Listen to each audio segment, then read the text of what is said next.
I want to congratulate you and We the World on the 20th anniversary of 11 days of global unity. Together, you, me, and we can create a better world and have fun doing it.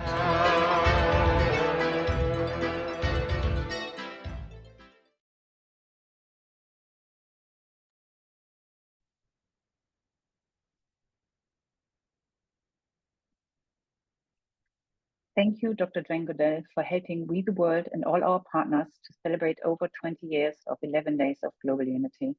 And thank you for joining us. Welcome to the 11 Days of Global Unity Summit, featuring visionary leaders and activists, profound dialogues, and bold calls to action. We are promoting the hashtag urgency for action. It's urgency, the number 4, and then action. Hashtag urgency for action. We are using that in all our activities. My name is Birgit Ben-Eli, and I'm the Director of Strategic Engagement and International Outreach for We the World.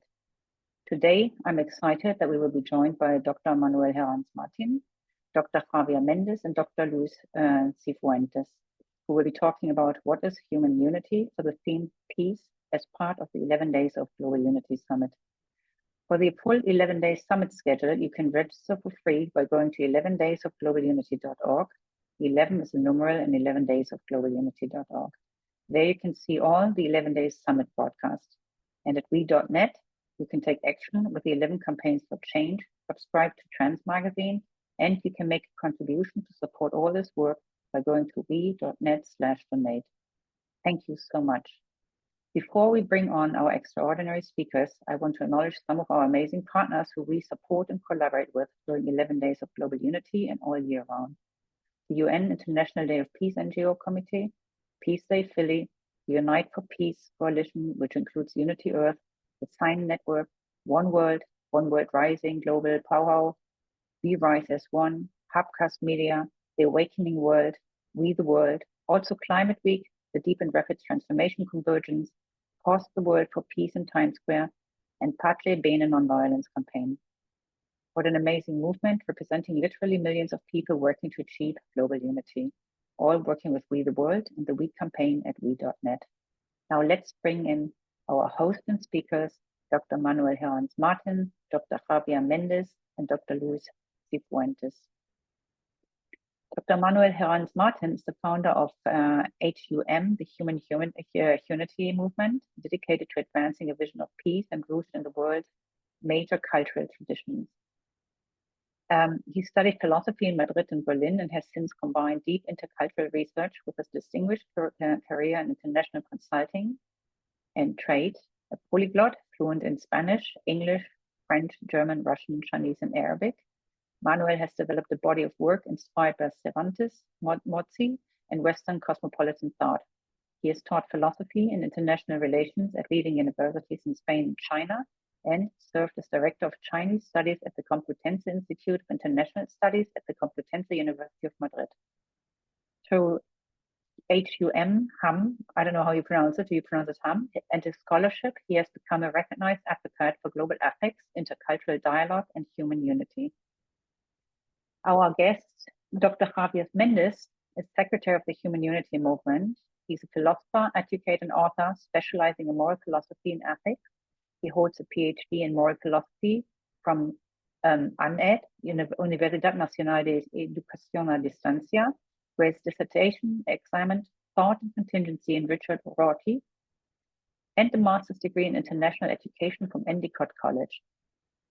Javier is the author of 2 acclaimed ethics books with Aperon Publishing, Solo Ética of 2019, An Introduction for Teenagers, and Meditaciones Éticas, published in 2022 for adults, as well as poetry collection Palabra y Tiempo from 2022. He has contributed philosophy and ethics textbooks for Oxford University Press and Laberinto Edelweiss, published widely in academic journals and spoken at numerous national and international conferences. Currently, he serves as Vice President of the Spanish Society of Philosopher, Teachers and Platform, and as editor of Paideia, a journal of philosophy and philosophical didactics. Dr. Luis Cifuentes is a scholar of moral and political philosophy whose doctoral research examines the redefinition of the human and ethical subject through the contribution of neo-Marxism, feminism, environmentalism, and postmodern critique. Since 1980, he has published extensively in ethical and civic education and delivered lectures throughout Spain with support of the Civic Foundation and the Spanish League for Education and Culture. He has presented his field internationally at philosophy congresses in Mexico City and as president of STEPSI, please correct me if I pronounce it wrong, contributed to Ministry of Education commissions, design and curricular philosophy, history of philosophy, and ethics. His work has been instrumental in advancing the recognition of ethics as an autonomous, secular discipline central to fostering democratic values of tolerance, solidarity, and equality. Manuel, Javier, and Luis will explore the meaning of human unity as a framework for inclusive, ethical decision-making. The discussion will highlight how unity renders weapons and violence unnecessarily, opening the way for cooperation and the common good. Welcome to the broadcast.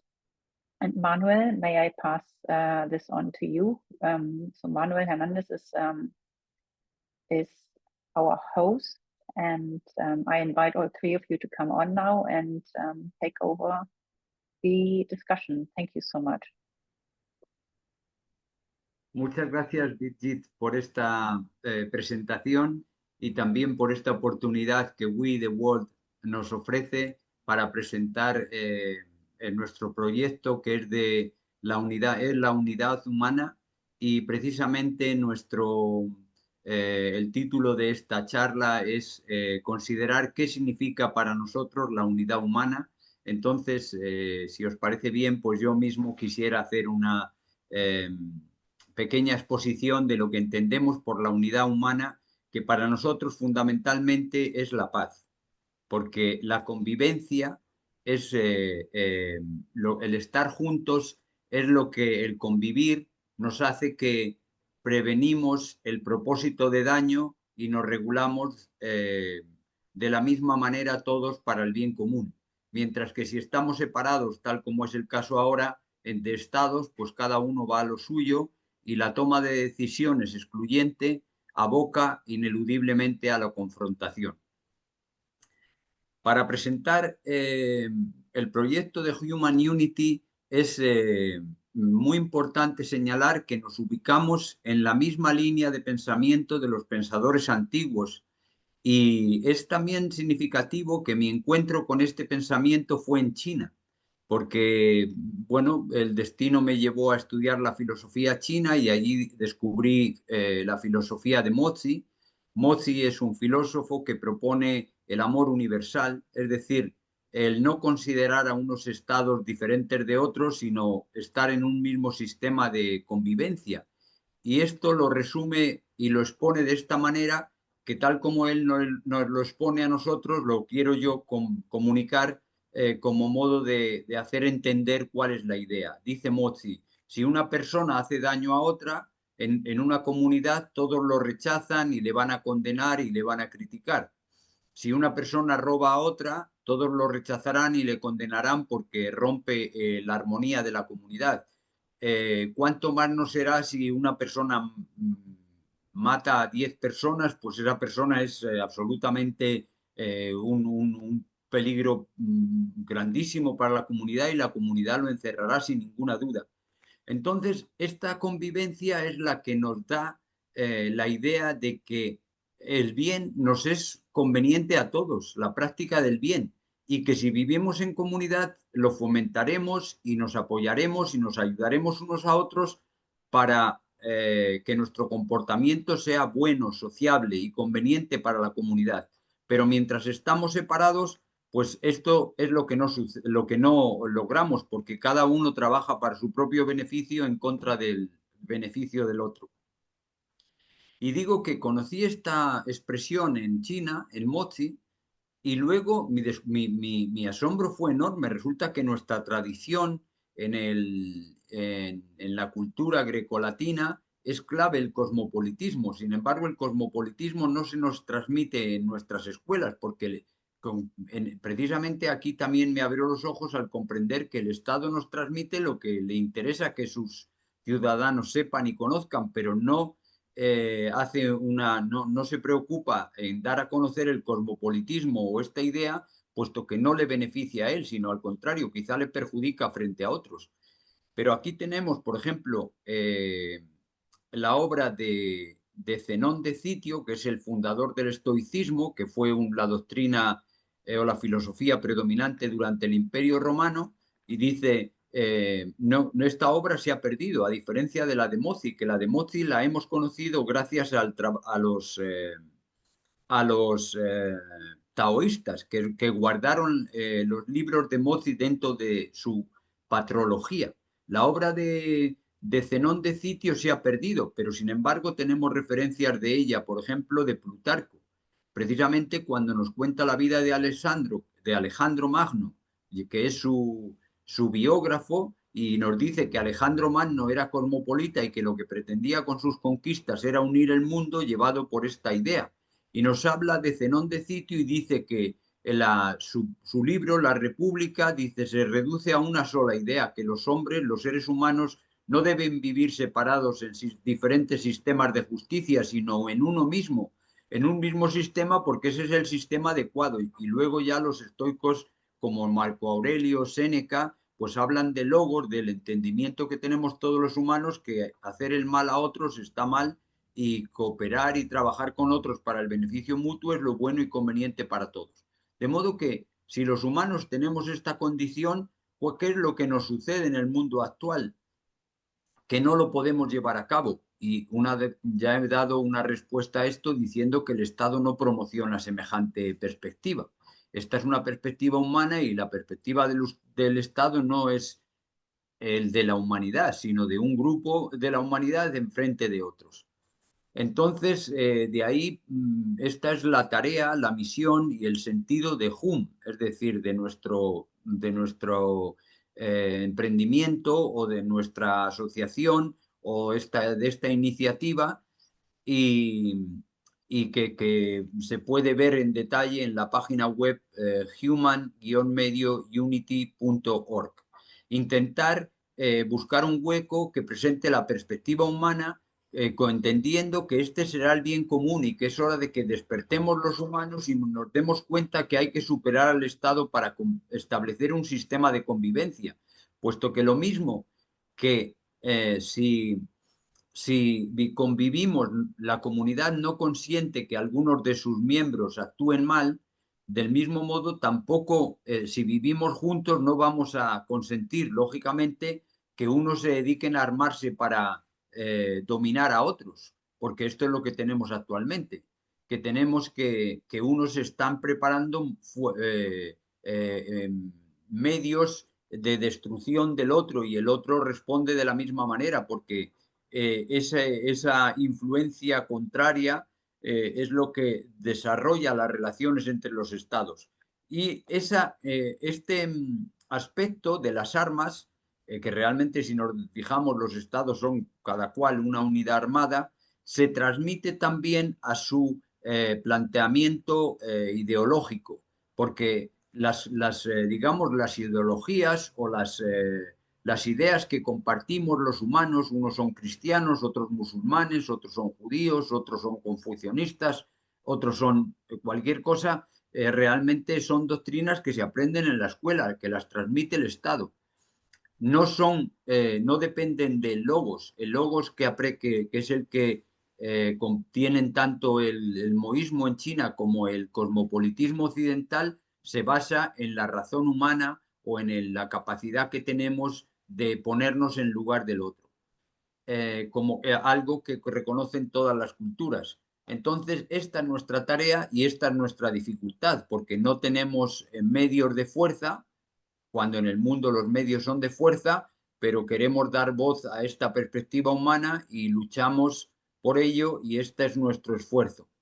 Y creo que con esto queda presentado el proyecto y ahora con mucho gusto, pues si os parece, Javier y Luis, pues podemos mantener algún tipo de diálogo según cómo os parezca, si es clara esta visión y también qué podemos hacer para, si os parece clara y buena y beneficiosa para los humanos, qué podemos hacer para realmente que ocupe un lugar en el medio ambiente, en el medio social, en la comunicación entre las personas, porque no hay espacio. Como veis, los medios de las redes sociales y lo que se publica, los periódicos, etcétera, cada uno pues defiende, digamos, la continuidad de la guerra, pero no se advierte una posibilidad de unidad humana que no fuera por la fuerza bruta, que es la que actualmente predomina, y eso es realmente imposible que se dé, porque si una fuerza se hace grande, las otras se van a unir en su contra.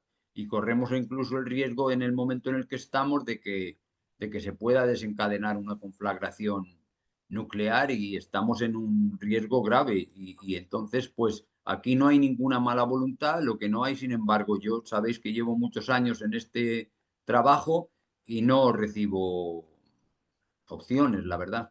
Esto es una ocasión que me satisface mucho y que estamos muy contentos de poder disfrutar. Y bueno, pues este es nuestro entendimiento y lo que queremos poner sobre la mesa de lo que es público, quiero decir. No sé qué os parece vuestra opinión, si queréis decir algo al respecto o en qué podemos... es decir, yo puedo, digamos, desarrollar esta idea más, pero yo creo que lo que nos interesa en este punto es decir nuestra base, ¿no? Y nuestra base básicamente es esta. No, a mí, Manuel, me ha parecido muy interesante la introducción que has hecho, como es un poco la idea que se tiene del movimiento esto de Hume, ¿no? Como unidad humana a la hora de afrontar los problemas que nos vienen adelante, que son realmente muy serios.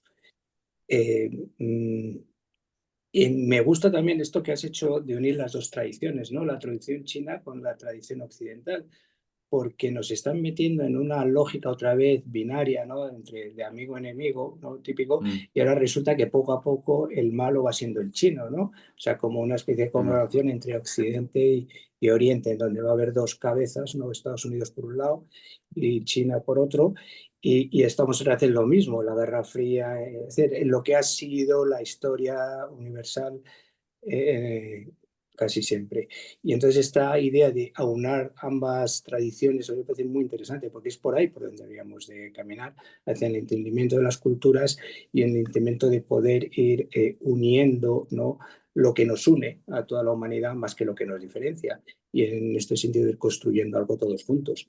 Y en ese sentido, pues chapó, me parece genial. Si quieres, luego podemos hablar de las implicaciones éticas o los puntos de vista morales y a lo mejor con eso andar un poquito más. Pero yo creo que con esa introducción ha quedado bastante bien. No sé si Luis quiere decir algo más.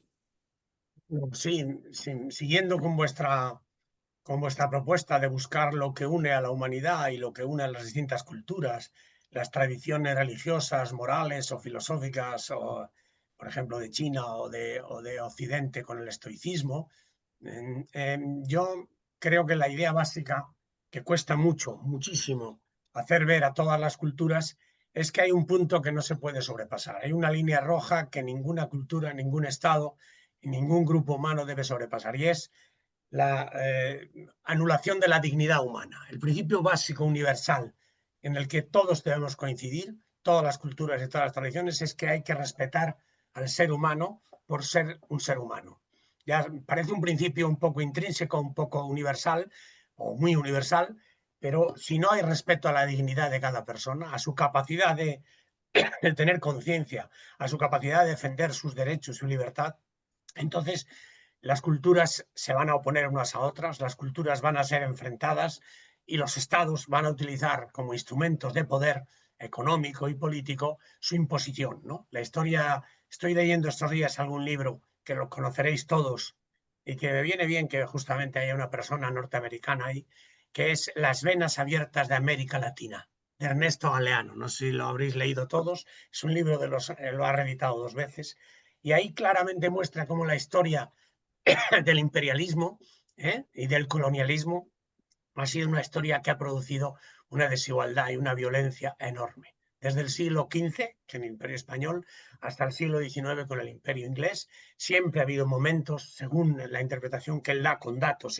con documentos concretos de toda la historia de los imperios, como la actualidad, la historia moderna ha sido una historia de represión, de conquista, de imperialismo, ¿no? Entonces, efectivamente, como ahora que se está revolviendo un poco o devolviendo un poco la historia, ese paso de enfrentamiento entre Oriente y Occidente o entre China y el resto del mundo, yo creo que habría que volver a un espacio intercultural, a una nueva dinámica de entendimiento entre las culturas, a una alianza por conceptos básicos de la humanidad, como es precisamente el buscar aquellos elementos que nos unen, aquellos valores que sean universales y que no tienen otro sustento, creo yo, conceptual, que el reconocimiento de que cualquier persona es igual en dignidad a cualquier otra, de cualquier cultura, de cualquier época. Por eso la historia de la esclavitud es abominable. La historia de la esclavitud a lo largo de la historia y del dominio de unos hombres sobre otros hasta el desprecio total de sus vidas, eso me parece que debemos olvidarlo, debemos superarlo y que no tiene que haber nuevas formas de esclavitud en la actualidad. Y no hay otra solución, como decía Manuel y Javier, en que busquemos fórmulas de cooperación frente a un mundo de competitividad, que yo creo que el sistema económico global del capitalismo global sigue fomentando la competitividad y la lucha de unos contra otros. Tendría que haber un sistema de cooperación. El sistema de cooperación a nivel mundial tiene que basarse en un cierto sentido de la igualdad de todos los seres humanos a tener un bienestar, a tener unos derechos, a tener una educación, a tener una sanidad. Y claro, mientras no se reconozca ese derecho a una igualdad básica entre todos los humanos, pues seguiremos, ¿no?, con unos estados y unos gobiernos que intentan dominar a otros, que intentan imponer y explotar los recursos económicos de otros países, etcétera, etcétera. Por lo tanto, bueno, sí va como línea básica de entendimiento y de nueva ética intercultural que la dignidad y el respeto a los derechos y libertades de cada persona en cualquier lugar del mundo son exactamente los mismos, son básicos y han de ser respetados siempre. Con eso por lo menos yo quisiera añadir sobre esto algo, si se me permite. En este sentido, yo creo que la expresión debería ser así, por supuesto que debería ser así, ¿no? Pero hay que analizar la causa de por qué es así y no puede ser de otra manera. Es decir, que no se trata de unos valores, porque qué valor, por ejemplo, más, digamos, más amable que el cristianismo, ¿no? El amar como amaos los unos a los otros, como yo os he amado, que doy la vida por los demás, o los derechos humanos, pero esto no se cumple ni se hace, al contrario, son frecuentemente utilizados para someter a otros pueblos. Así, por ejemplo, el Islam o el cristianismo se expande sobre otros lugares como asumiendo que tiene una mayor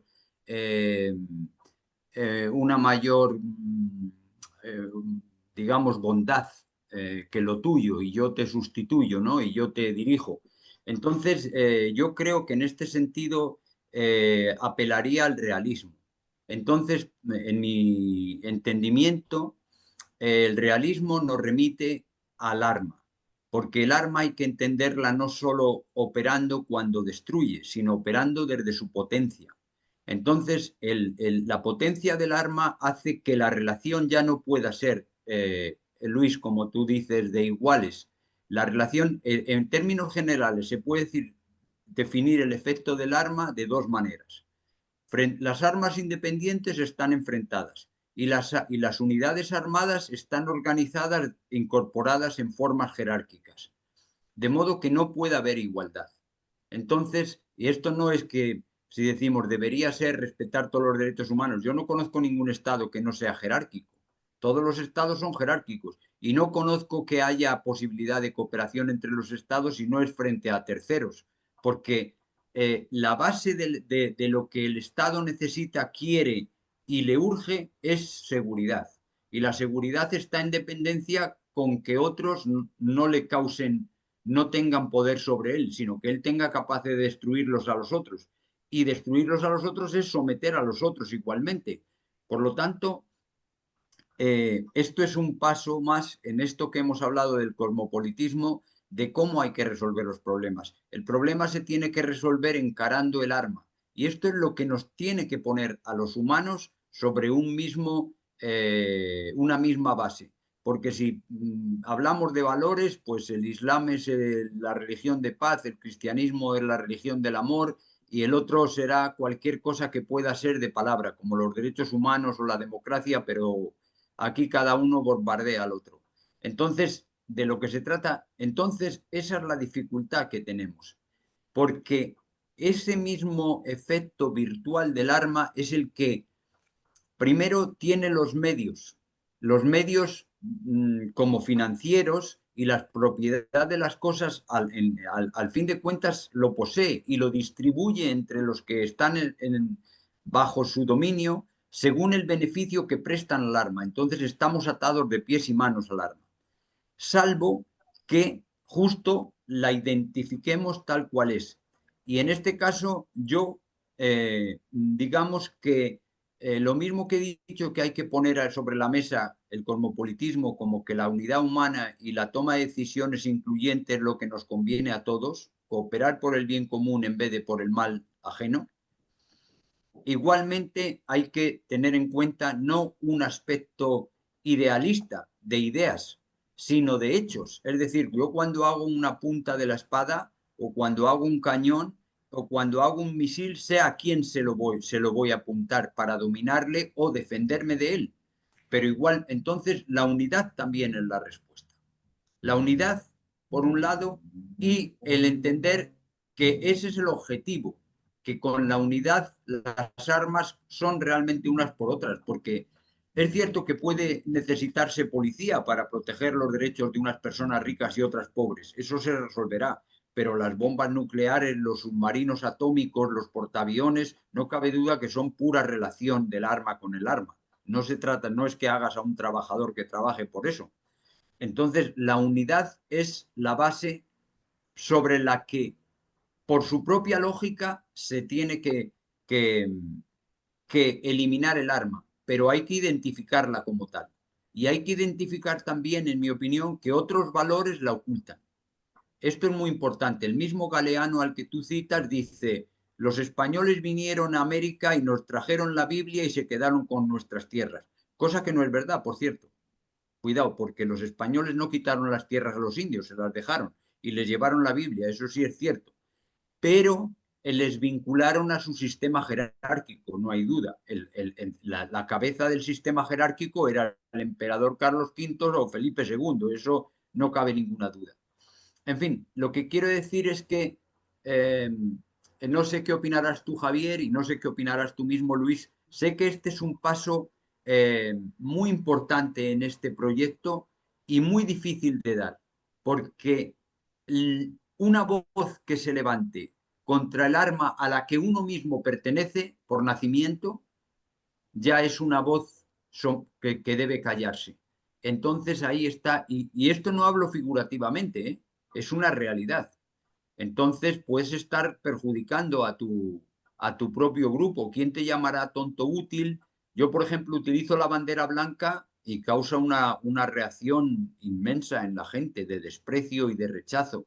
Y es algo por lo que tengo que pasar porque tengo seguridad y certeza de lo que hablo y de lo que sé, porque esto para mí es un pensamiento humano que se deriva del logos, del ponerme en el lugar del otro, no de una revelación o de una especulación o de una deducción, sino en este sentido es el paso más. No sé qué os parece este paso, amigos, porque yo sé que compartimos, incluso el deseo de paz es compartido por todos, pero hay que encarar el problema donde está. Es decir, Claro, en el Manuel, efecto pero virtual del arma, en mi opinión. sí, en eso estaba de acuerdo, pero el problema es como tú has hablado de realismo. ¿Cuál es la realidad? La realidad es que el mundo está organizado en estados y si no tienes un estado eres un paria, no eres nadie. Si no, Sin duda, sin duda. pregúntaselo a los palestinos o a cualquier otro pueblo que está Claro. sin estado y en el que se hace con ellos lo que se quiere precisamente porque no tienen una organización que les defienda. Y esa es la realidad de la que debemos de partir. Es decir, cómo a partir de una organización entre estados podemos ir haciendo que esos estados vayan abandonando esas viejas concepciones para ir adoptando una nueva realidad, ¿no? Y en eso estaría de acuerdo contigo en que ese es el paso difícil, pero ¿cómo lo afrontamos? Claro, ¿cómo lo afrontamos? Desde un punto de vista del arma, sí, me parece bien, pero para que un Estado renuncie al arma, en fin, hay mucho camino, mucho camino. Tienen que renunciar los demás. Por eso se trata de crear un movimiento global. Por eso pedimos a los amigos de We the World, por ejemplo, que entremos en comunicación y contacto aquellos que tenemos una conciencia y una perspectiva humana. Efectivamente, yo creo que nuestro tiempo, ayer, por ejemplo, Apple presentó su nueva versión y entre las cosas que presentó había unos auriculares que te traducen el idioma del que te hable otra persona a tu propio idioma. Entonces, esto nos pone a todos juntos, pero tenemos que referirnos unos a otros como humanos, porque las personas que quizá más dificultad tienen para representar a la humanidad son aquellas que precisamente su trabajo es representar a la particularidad. Entonces, tenemos que ser nosotros personas que ya nos hemos liberado de una actividad pagada por el Estado de alguna manera o de otra y buscar esa humanidad en nosotros sin hacer distinción ni de nacionalidad, ni de raza, ni de sexo, ni de confesión, ni de nada. En todo caso, Luis, me gustaría oírte porque realmente no quisiera yo dejarte atrás, Luis, por favor. No, Sobre este simplemente punto, que ¿cómo lo ves? no, el asunto de los valores es muy discutible porque el hombre es un animal axiológico, es un animal que crea valores, difunde valores, etcétera. Pero bueno, eso sería un tema filosófico. Yo estudié a fondo a Max Scheler en la teoría de los valores, la teoría axiológica, aunque él le daba una dimensión fenomenológica que no vamos a entrar, pero yo creo que sí, que los valores y las jerarquías de valores y los sistemas de valores están en todas las culturas y en todas las tradiciones. Pero me interesa el tema del arma, que a ti es un poco la obsesión que tienes, lo que significa el arma, lo que significa el prescindir del arma. Y a mí es un tema que me preocupa mucho en el sentido del desarme. El desarme, cuando Kant dice que el miles perpetuus, mientras haya miles perpetuos nunca habrá paz, mientras haya ejércitos permanentes no habrá paz en el mundo, y lo decía en la Prusia del siglo XVIII, en 1795, el famoso libro La paz perpetua, ¿no? No es la paz de los cementerios, no es la paz de los muertos, de las víctimas de las guerras. Tiene que ser una paz construida sobre el derecho internacional. El derecho internacional, que puede ser humanitario, puede ser de muchos tipos, ¿no? Pero tiene que haber un derecho internacional. Tiene que haber un jus, él lo llamaba en latín jus cosmopoliticum, ¿no? Un derecho cosmopolita, ya que te gusta a ti la palabra tanto, cosmopolita. Pero ¿cómo es esa sociedad de naciones? ¿Cómo se hace una sociedad de naciones que no se base en los estados ni en los ejércitos? En el ejército. Ese es el un tema estado que es un decía ejército. Javier. Claro, si cada nación tiene su ejército y cada uno... Luego, las empresas tecnológicas de armamento sería otro tema, porque claro, hay unos intereses económicos brutales, muy grandes, que están unidos a los estados. Estados más plataformas pero Luis, tecnológicas, hoy día Luis, más grandes empresas multinacionales, ¿no? Luis, Entonces, esa sociedad de naciones, para ti esa sociedad de naciones debería tener un ejército para imponer el derecho internacional. Claro, esa es una de las paradojas que se da, ¿no? Le llamamos fuerzas de paz a los cascos azules, O ¿no? una policía, digamos. No lo sé cómo sería eso unas fuerzas de orden, pero claro, por lo menos para intentar que no nos matemos unos a otros. De hecho, las fuerzas de paz, que se llaman así, los cascos azules, intervienen en conflictos, ¿no? Para intentar que, que haya una zona neutral, digamos, una zona de no conflicto interejércitos entre las armadas, ¿no? Entonces, claro, efectivamente, la sociedad de naciones, hoy día, por ejemplo, ¿qué está pasando con la ONU frente a las guerras actuales? ¿Qué está haciendo la ONU? ¿Qué puede hacer la ONU? Nada. ¿Cómo puede Ya, detener pero esto? no, pero esto es, digamos, si se me permite, yo quiero inmediatamente hacer una objeción a Kant. Kant ha perdido de vista a los cosmopolitas antiguos, porque dice él, ¿qué es lo que dice Luis? Tú bien lo sabes, porque eres un estudioso de la paz perpetua. Dice, antes de fijarla o establecer la confederación de los estados, dice, los miles perpetuos deben desaparecer y ya, al siguiente paso. ¿Cómo que deben desaparecer? Quiere decirse, esto para mí es que Kant es un idealista y que en el profundo sentido de idealismo de no entender nada. de no entender nada, de solo pensar en palabras. Un momento, porque si él dice que los miles perpetuos deben desaparecer y él no entiende del efecto virtual del arma, quiere decir que no entiende nada. Es decir, quiere decir que está totalmente perdido. La realidad es una cosa fantasía, es una fantasía de palabrería.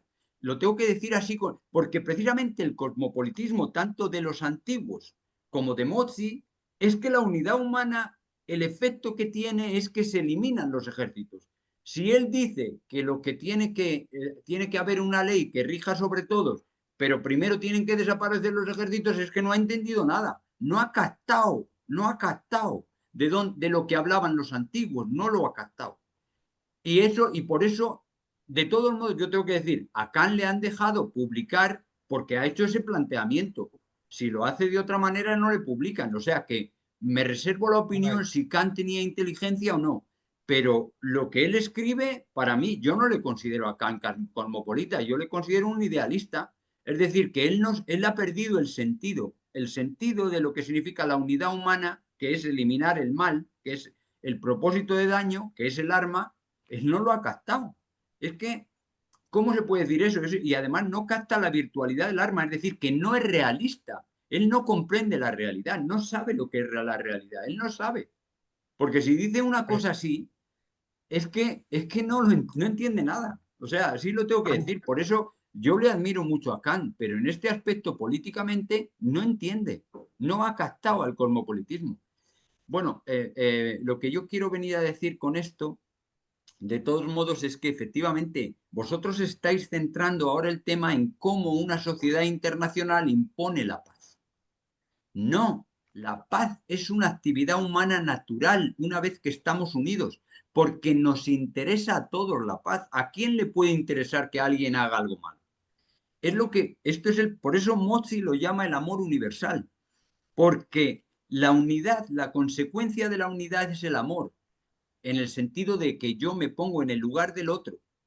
Y eso es el amor, es decir, que yo lo interpreto desde mi propia logos, no desde la mediación del Estado, no desde la mediación de los derechos humanos, de la política internacional, de unas leyes X.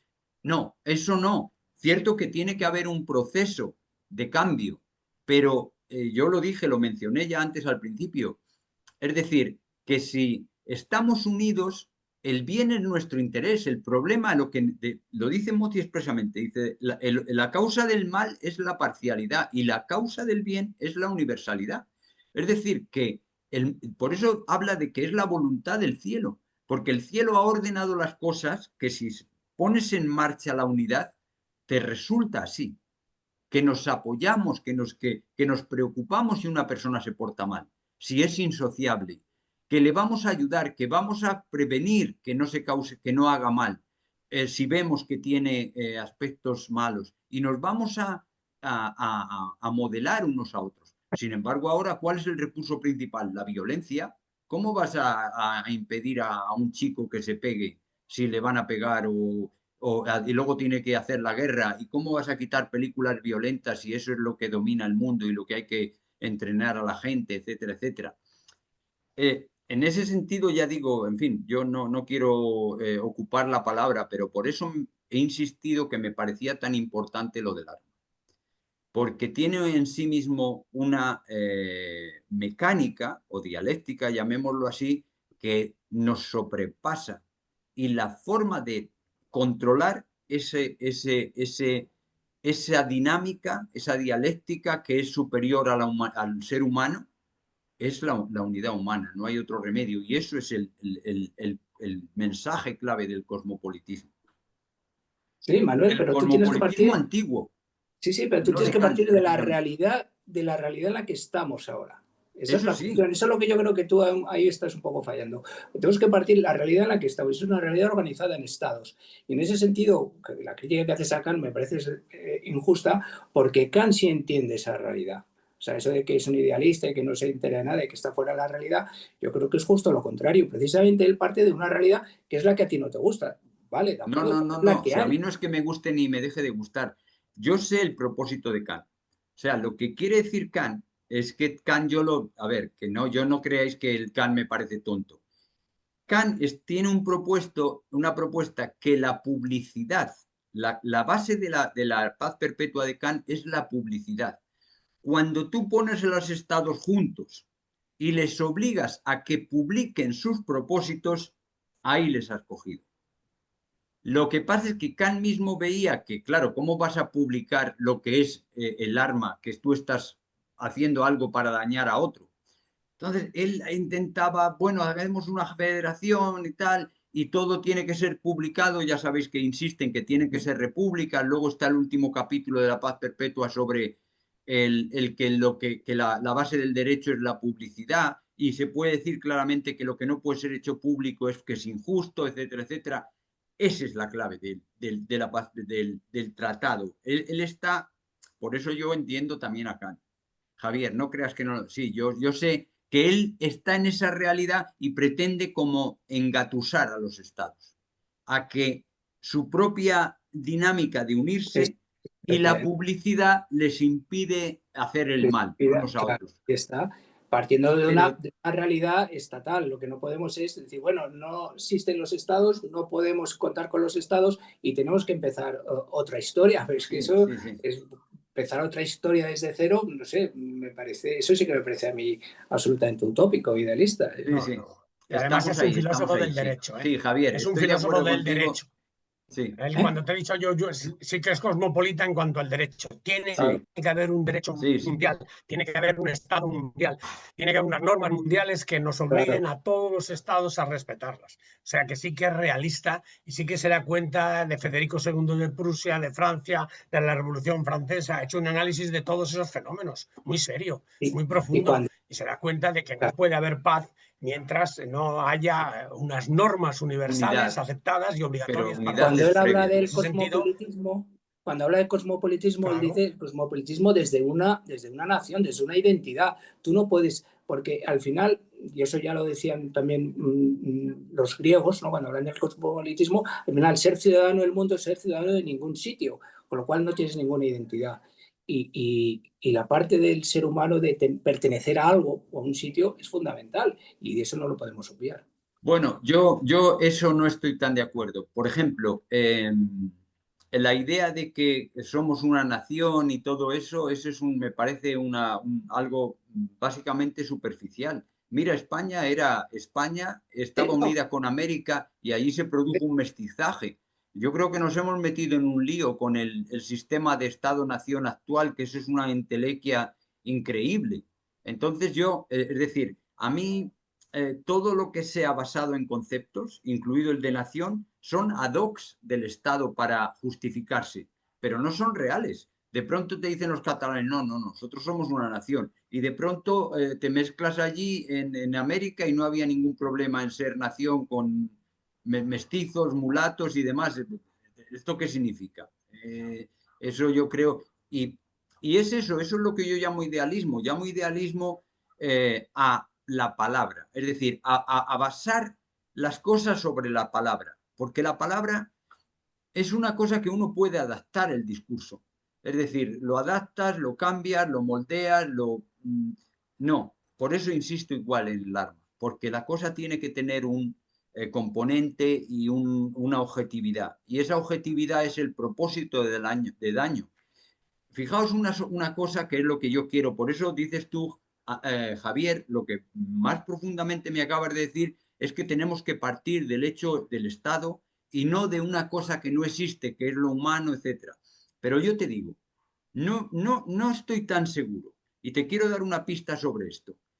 Efectivamente, el arma es algo que es para dañar a otro y el logos de cualquier ser humano lo entiende. Pero es que las cosas, el resto de las cosas, si coges un móvil, si coges esta mesa, si coges un libro, es decir, es relativo a nuestra humanidad, no a ninguna otra cosa. Es decir, si coges un coche, lo puedo conducir yo o uno de Malasia. Y todas las cosas son así. Del mismo modo, el arma es igual si es de Malasia o si es de México. En ese sentido, si nos atenemos a las cosas, las cosas nos dan ellas mismas por su servicio, nos dan su sentido, su significado y sabemos comportarnos no mediante la propiedad privada, sino mediante el uso. Por eso es una parte importante de los cosmopolitas. Todos los cosmopolitas no tienen ideología, lo podríamos al día de hoy llamar utilitaristas, es decir, ¿qué problema hay? Esto es tierra, es para cultivo. ¿Qué cultivo es el mejor, el más apropiado? Pues esto, pues eso, si no hay ningún problema. Entonces, ¿por qué tiene que el Estado venir a decir, no, esto te lo doy a ti, este es rico, este es pobre y todo eso? Que lo que hace, eso es el arma incorporada, Luis, que en realidad el Estado no da derecho. El derecho es, como decía, es decir, el derecho es el que reparte piramidalmente. Al rey le pone arriba, le da de todo, no tiene que trabajar ni hacer nada y a los de abajo trabajan para los de arriba. Eso lo hace el Estado. ¿Conoces algún Estado que no sea así? Entonces, ¿de qué hablamos de derecho? Más vale quitarle, porque eso es el derecho. Entonces, y sin embargo, lo que yo digo, Javier, que no necesitamos el Estado, si lo que necesitamos es quitarnos los de encima, que es la unidad armada. Entonces, yo sé que es cierto, dices, no, es que esta es nuestra situación de partida, sí, pero tenemos que plantarle cara. O sea, no es algo beneficioso en ningún modo,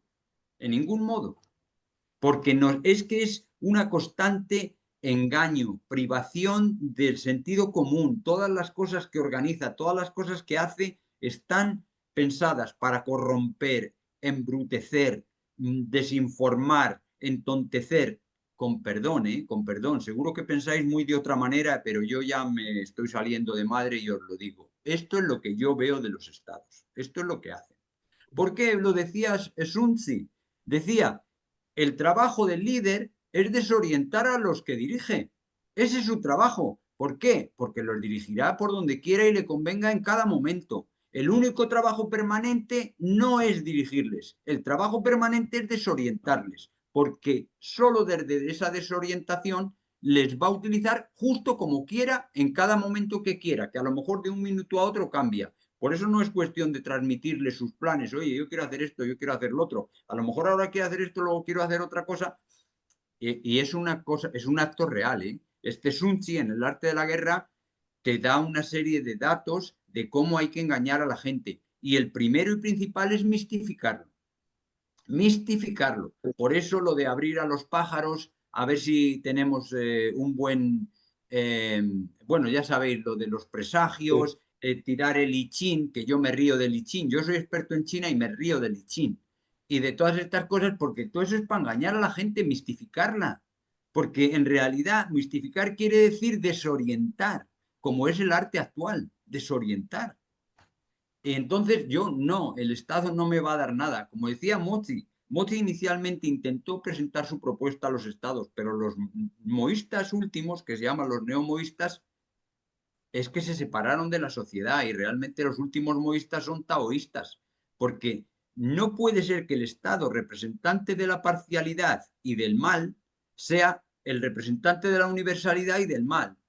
Entonces estamos listos, Javier. Lo siento mucho, hemos llegado a un punto terrible, pero yo en la situación en la que me encuentro, creo que ahora me he puesto ante vosotros y no sé ni por dónde tirar, porque me encuentro ante una situación que yo tengo certeza sobre muchas cosas, que lo he comprobado en los chinos y en los occidentales, y que veo que hay una igualdad de concepción y de percepción de cuál es la realidad, porque igual Confucio y Aristóteles dicen lo mismo. Hay dos justicias, la natural y la distributiva. Y la distributiva es que el Estado hace a la gente desigual. Entonces, que no vengan aquí los comunistas a decir que es que con el Estado van a hacer igualdad. Pues ya tuvisteis la Unión Soviética. Te recuerdo que el objetivo final de Marx era acabar con el Estado, ¿eh? Ya, pero Sí, sí. después del Estado. Pero mientras Después el del Estado, Estado. la dictadura. Bueno, eso sí, pero, De todas pero formas, Marx era realista, es decir, que sabía que había estados y dice, bueno, vamos a acabar con ellos con... Ya, yo también lo entiendo eso, sí. En fin, creo que bueno, yo voy a seguir luchando por esto porque veo que avanzo, que eso me es muy gratificante, encuentro nuevos recursos, los voy componiendo, los voy acumulando y el trabajo es algo que no voy a dejar en ello, pero la verdad es que espero que sea la voluntad del cielo y además que nos eche una mano. Eso, por Y desde supuesto. luego en mi mano no está.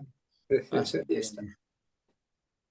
a ver si los de... Muy Bueno, bien. a ver si, no sé, si queréis decir Eso. algo más.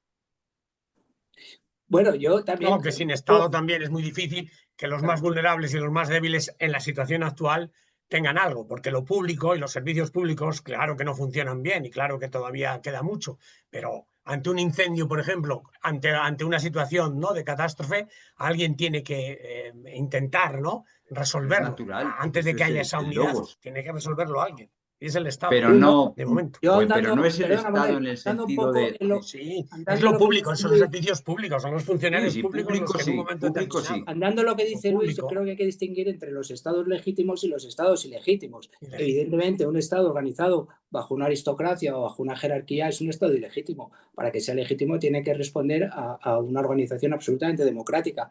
Y no hablo de democracia como las democracias liberales, que son las que estamos viviendo, occidentales. O sea, una democracia más rusoniana. Yo sé que a lo mejor ya ahí entramos en unos terrenos muy idealistas, pero esa es la única manera de que el Estado efectivamente juegue o apoye para la igualdad, como decía Luis, ¿no? Es decir, porque eso es lo que nos estamos jugando prácticamente. Y tú también lo estás diciendo, aunque parece que no, que el punto importante es la igualdad de todos los seres humanos. Eso es crucial, ¿no?, para el movimiento de Tiene que haber unidad. una igualdad esencial. Claro, porque si no, si Pero establecemos insisto que jerarquías... la desigualdad es la incorporación en la forma de incorporación en el arma, tanto en el ejército, donde está expresa, con los rangos y todo eso, como en la escala de... Es decir, que yo interpreto lo que está pasando en la Unión Europea, que se nos va a empobrecer, es yo creo para tener recursos para el ejército, porque actualmente la gente rica no quiere ir al ejército. Sin embargo, Claro. si tú empobreces a la gente, vas a tener recursos. Entonces es que por ahí van las cosas. No, De que tú tengas necesidad, porque tú claro. no, la manera que el Estado te trata es como un objeto en el que actúa en función de la necesidad. Una cosa es que te obligue con la violencia y otra es que te obligue con la privación, que es la otra cara de la misma moneda y que es yo quería que reflexionaseis a lo mejor, porque si pensáis que es la propiedad privada la causa, como mucha gente habitualmente asume, es decir, el problema no es el Estado, el problema es la propiedad privada. Pero ¿cómo puede haber propiedad privada sin Estado? Lo primero que tú necesitas, todo el mundo, ¿cómo tú puedes, si tienes un montón de casas o un montón de fábricas o tal, puedes garantizar que otro no pueda utilizar esos recursos? O solo con una fuerza armada. Pero es que no solo es que es algo impensable, sino que lo que es absolutamente privado es el propósito de daño. Y los recursos para el propósito de daño siguen detrás. Y eso es lo que genera la propiedad privada. Si no, ¿por qué va a haber propiedad privada? Que dicen, no, es que yo he cultivado estas manzanas. Pues oye, si en tu casa tienes un huerto y cultivas unas manzanas, pues salud, cómetelas con salud, pero en general tienes que cooperar con otros. Entonces, la propiedad no aporta nada. Lo que aporta es la explotación más adecuada para el beneficio de todos. Entonces, eso no hay problema. Ahora que tú dices, yo tengo en mi huerto unas manzanas y estas son mías y me las como yo y regalo al vecino, pues no hay problema. Pero quiero decir que la propiedad como tal, es un producto del arma. Que el arma no solo es la condición necesaria, es decir, solo si tengo fuerza la puedo proteger este dominio, sino es la condición suficiente. Suficiente quiere decir si A, entonces B. Si arma, entonces propiedad privada. Y eso es decir, no solo si no A, entonces no B, sino si A, entonces B. Y esto es lo que no, es una cosa que yo no he visto que lo exprese nadie ni lo comprenda, y ahí me pregunto si Marx lo entendía en este sentido, porque habla del capital. Bueno, él partía del hecho real del Estado, efectivamente, y no tenemos que especular lo que pensaba o lo que dejaba de pensar, ¿no? Pero yo creo que es muy importante y es un concepto de la propiedad que se nos oculta. O sea, la propiedad no es el capital puramente, hay más que eso. Y luego el capital causa mucha confusión porque si os dais cuenta, entre los estados, como son por naturaleza enemigos, contrarios, por naturaleza, solo pueden cooperar contra terceros. Entonces, porque son unidades armadas, son para hacer daño a los otros, aunque vosotros no. Entonces, ¿qué es lo que pasa con el comercio? Que tú necesitas intermediarios. Y esto lo han hecho los judíos, lo han comprendido. Los judíos comprendieron perfectamente que los estados no pueden comerciar. Entonces, toma, ahí tienes a los judíos que han sido los que han sido capaces de mover capitales entre estados ¿por qué? Porque los mismos estados necesitan hacer intercambio, si no, sus relaciones de enemistad total, o sea, que él no puede, es suma cero. Y luego la moneda, el real de 8 español, como era de plata, tenía un valor en sí mismo, y actualmente el dólar, por la abrumadora superioridad militar y geopolítica de Estados Unidos, pero realmente es que la realidad es esa, es decir, que partimos de una realidad, por decirlo de alguna manera, negativa, es decir, pero no es humana, es del arma, porque es lo que no tenemos que perder de vista. Yo no tengo ningún problema con otros seres humanos, yo estoy encantado, pero si tú estás integrado en una unidad armada, pues es que tu propia dinámica te funciona así. En fin, no sé si querrá ya Birgit entrar con nosotros o sí, aquí está, no sé, ya tenemos un tiempo. En fin, Birgit ya veo que está ahí. Pues si tú, if you want to place any question in English, I think we are able to get into it if you like, or we are at your disposal. I would love to, but for that I should have been able to follow. But listen, we will post this, and our viewers can certainly add questions.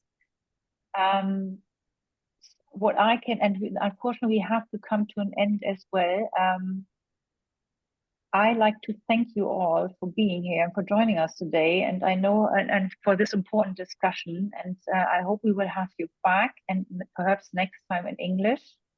And what I can say to our viewers is join us in reimagining the future of peace and cooperation, where human unity replaces division, weapons become obsolete, and inclusive decision-making drives the world, builds on equality and common good.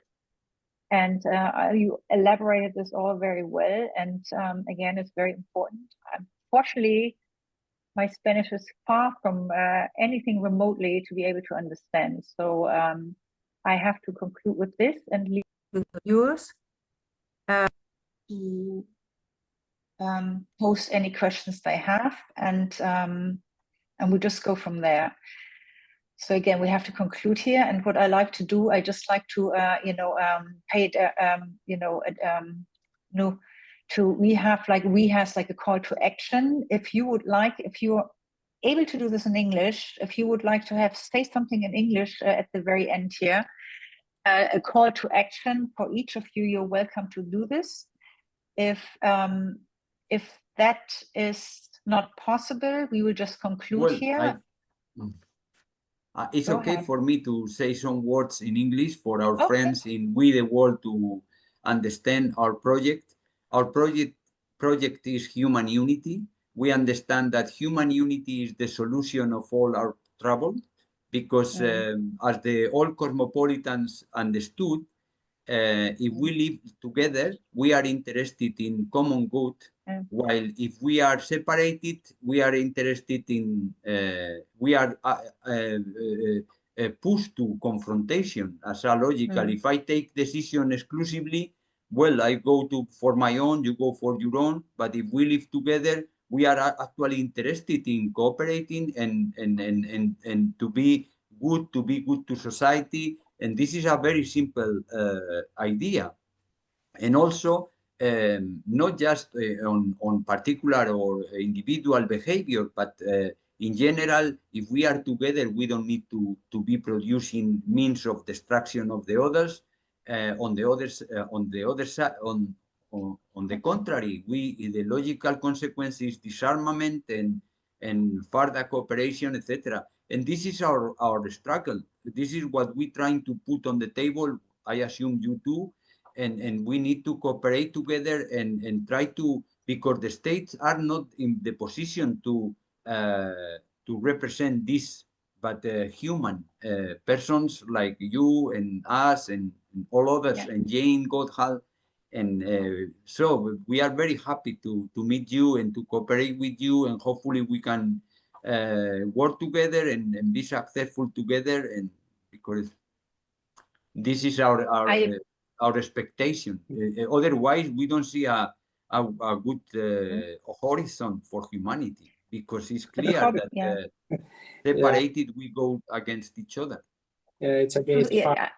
It's a Go bit ahead, also, I would like just to support Manuel's words about the importance of this global unity that as the aim, because we believe or we think that the unity of all humankind will bring peace to all together, and that's really, it's worthwhile to fight for.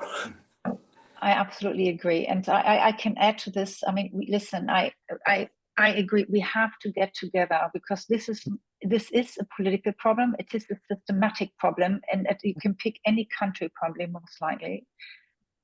But it is also important to have these grassroots and individual approach. And since you mentioned Jane Goodall, we had an interview with her last year. She's such an incredible woman, and in that interview, she was talking about saying, don't listen to those, what they're talking about. They're not going to change anything. It's us who have to change. So we do have to start on an individual basis. An organization like yours and ours, it's so important to collaborate, also to see that we are not alone, that there are a lot of voices out there who share our ideas, our concern, and realize that something has to change, which is not happening in policies and politics. And so I really, really appreciate for all three of you to be here. And the other thing is, I hope we can re-invite you, not only for an English-speaking panel maybe, but we have participants and speakers who joined us from India, Pakistan, Palestine, to Bolivia. We have a lot of Colombia. So we had panels in Spanish before as well, and it might be our goal is, so we are a capacity building organization, to connect and build. I think that's the most important, that we all connect and grow, no matter where we come from, which organization we belong to, that we still grow as one. We all have a voice. We all need to amplify our voices. We all need to amplify of what we believe is important. And I think we all agree, and that it's human unity. We share humanity, whether we like it or not. We have to live together, and I think it's fine to disagree, but we also have to learn to disagree in a manner that doesn't lead to wider conflicts and wars. I mean, there's space for everyone on this planet, and so I really, really appreciate for you being here. Thank you so much. And again, thank you so much, Luis, as well. Luis, would you like to add something, or? No, I can't speak so fluently as my colleagues. Okay, so I wish I could answer in Spanish, but unfortunately, we all have our shortcomings. But let me finish our shortcomings. There are plenty of languages to learn, and Spanish is certainly one of the most important ones, shared by many. So I like to end just here with We's call to action, and it's called the We Power campaign. It's about the power of we. So millions of us coming together to transform our society, and you are part of this. That we all prioritize the common good. And to help us launch the We Power campaign, please go to we.net/WePowerCampaign. So thank you again to the three of you for joining us here, Manuel, Javier, and Luis, and for being here today, for adding your voice to this important collective journey towards human unity. And thank you everyone for watching this and for being part of 11 Days of Global Unity. To get involved, please go to we.net. Thank you so much. Thanks to you for the invitation. Thank you very much.